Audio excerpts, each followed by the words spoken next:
Assalamualaikum warahmatullahi wabarakatuh. Halo anak-anak sekalian, kita berjumpa lagi dalam pelajaran bahasa Indonesia. Pada pembelajaran kali ini, kita akan mempelajari tentang teks eksplanasi. Pada materi teks eksplanasi ini, ada 3 hal yang akan kita pelajari. Yang pertama, pengertian teks eksplanasi. Yang kedua, struktur teks eksplanasi, dan yang ketiga, unsur kebahasaan yang terdapat dalam teks eksplanasi. Teks eksplanasi merupakan salah satu jenis teks yang dikembangkan berdasarkan kaidah ilmiah. Teks ini bertujuan menjelaskan sebuah fenomena, baik itu fenomena alam, fenomena sosial, dan budaya. Teks eksplanasi juga memiliki struktur. Struktur yang pertama yaitu pernyataan umum, yang kedua deretan penjelas, dan yang ketiga interpretasi atau ulasan. Pada bagian pernyataan umum menjelaskan tentang gambaran umum fenomena atau peristiwa alam yang akan dibahas. Poinnya bisa mengangkat tentang proses bagaimana fenomena alam tersebut bisa terjadi.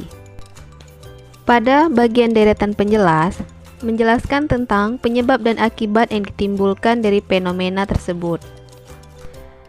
Sedangkan pada bagian interpretasi atau ulasan membahas tentang apa yang dapat kita katakan sebagai ulasan atau penarikan kesimpulan. Kamu bisa memberikan tanggapan atau pernyataan terkait fenomena yang diangkat dalam teks tersebut. Selain memiliki struktur, teks eksplanasi juga memiliki unsur kebahasaannya.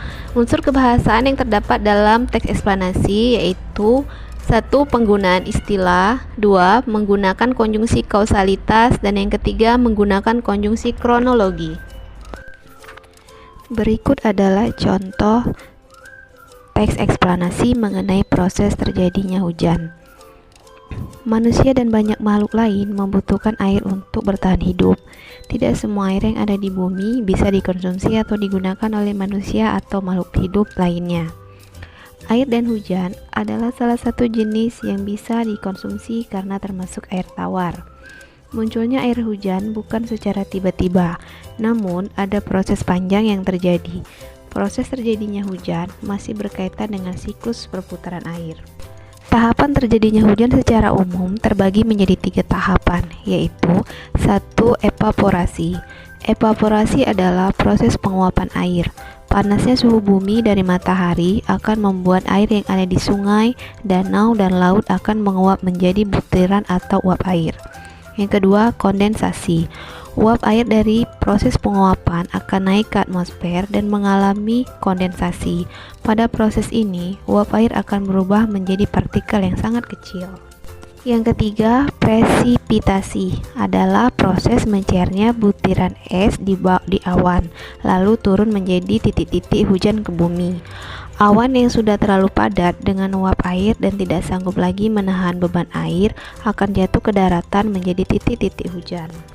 Proses terjadinya hujan, yakni air yang di laut, sungai, dan danau menguap ke udara. Uap air itu lama-kelamaan berkumpul dan menjadi awan. Lalu awan-awan berkumpul dan uap air yang terkandung di dalam awan itu makin banyak dan berat sehingga turunlah hujan ke bumi. Itu tadi merupakan contoh teks eksplanasi mengenai proses terjadinya hujan. Hujan termasuk salah satu fenomena alam yang terjadi kapan saja, tergantung dengan musim yang saat itu sedang berlangsung. Jadi, kesimpulannya, teks eksplanasi itu merupakan teks yang di dalamnya mengandung proses terjadinya tentang sesuatu fenomena, terutama fenomena alam ataupun fenomena sosial. Demikianlah pembelajaran kita pada kali ini mengenai materi teks eksplanasi. Semoga menambah pemahaman kalian untuk bisa memahami teks eksplanasi. Terima kasih sudah menyaksikan video. Semoga video ini bermanfaat untuk kita semua.